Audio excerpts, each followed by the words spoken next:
你打电话给你父母吧。其实我现在打电话跟他说我要做这个什么什么检测。就是，那你跟他说了你的一些之前的一些行为了没有？性行为？没有。因为你这个要说吗，医生？这个他们是需要知道的哦，因为他们是你的监护人，在你未成年之前，包括对你的一些教育、抚养、健康，他们都是有义务和责任去照管的哦。这个我能不能说先做啊？就是我可以让他同意，但我真的有没有性行为这个，实在有点难说一下。就是我们可以跟他说，好不好？我跟他说我一样的效果了。因为我们是成年人嘛，成年人跟成年人肯定有自己的交流的方法嘛。就是意思是我已经差不多是。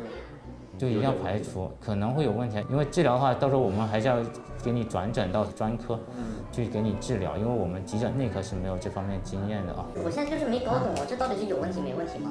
所有的检查和治疗都是需要父母的同意的，医生才能够做。现在电话是立马现在就要打。现在打。能过一会儿吗？过多久？给我一个心理建设和准备的时间吧。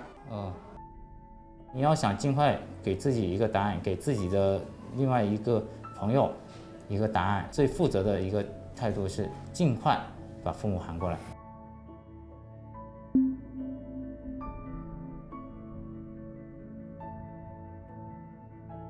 先跟他说一声。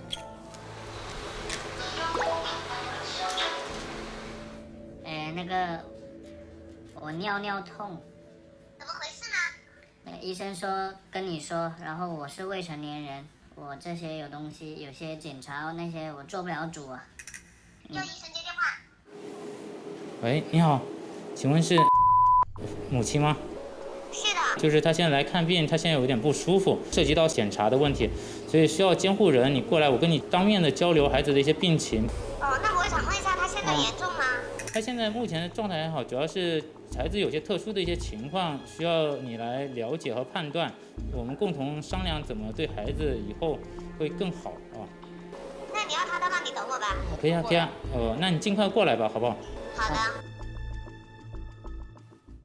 我想问一下，你是？我是他妈妈，是什么情况？他有没有跟你说一些他的一些情况？没有啊，我不知道他今天都玩什么，书也没有读。他有性生活，你知道吗？我不知道呀，这每天都在外面搞什么鬼哦？因为他现在就是有这种情况，他有比较担心自己得了一些性相关的一些疾病嘛。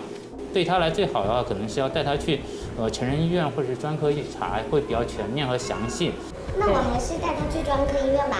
那你就带他之前做的一些检查去吧，好不好？好。